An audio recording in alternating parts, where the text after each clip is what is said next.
Hello, my friends. So you are looking at a kind of like handout, two handouts that I put on your class dojos this week.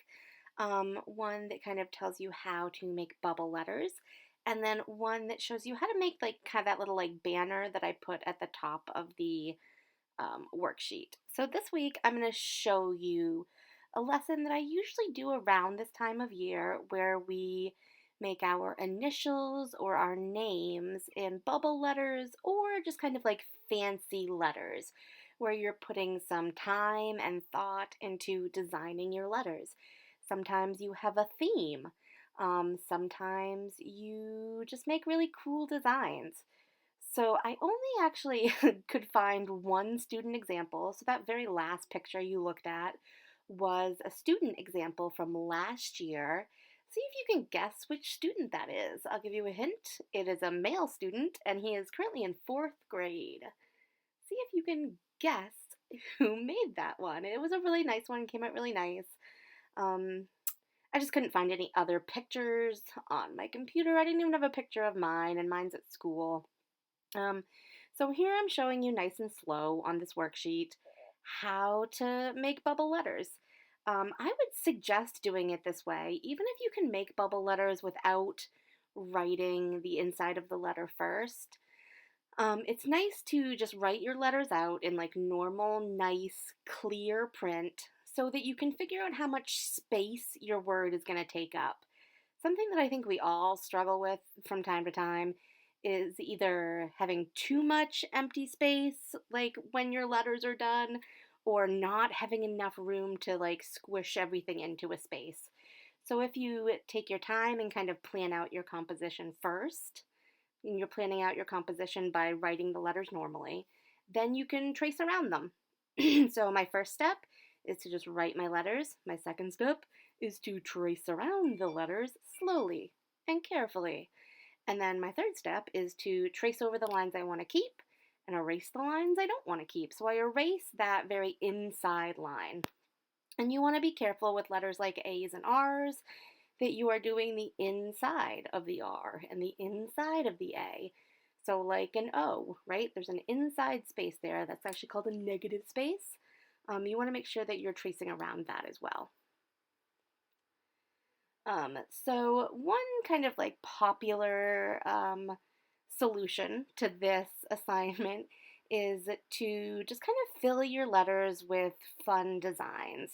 That's what I like to do with mine, and is what I've done in the past. So here I just did a quick one. I did my first initial of my first name. So first I made my H, made sure it was big enough, and then I traced around it slowly and carefully. And then I traced over the lines I want to keep. I erased the lines I did not want to keep. And then I started to fill it up with designs. So when this is all done, it looks kind of complicated, but it's really not.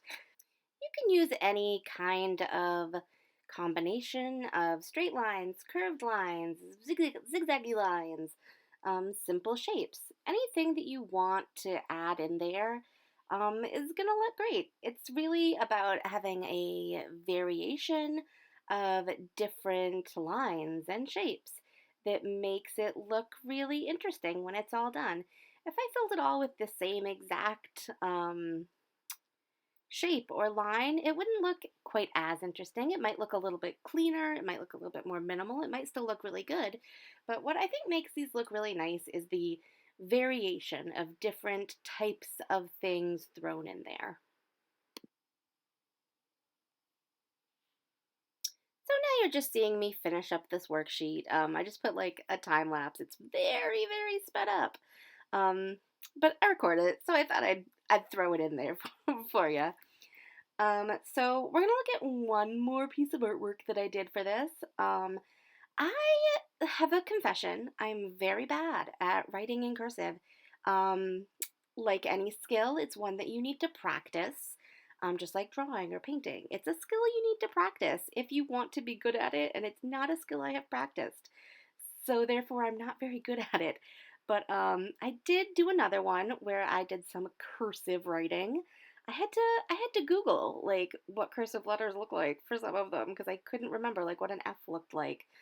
Um, so this is just kind of like a different version of the same assignment. For this, I did a quote.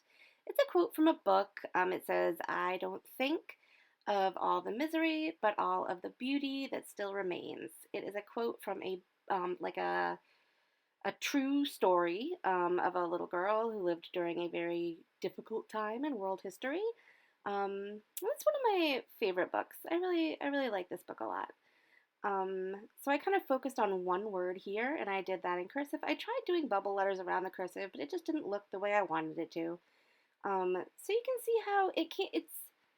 Um, you can do different things other than just making a bubble letter for this. You can make letters that look fancy. You can make letters that have things growing out of them. You could just make letters in really nice handwriting, even.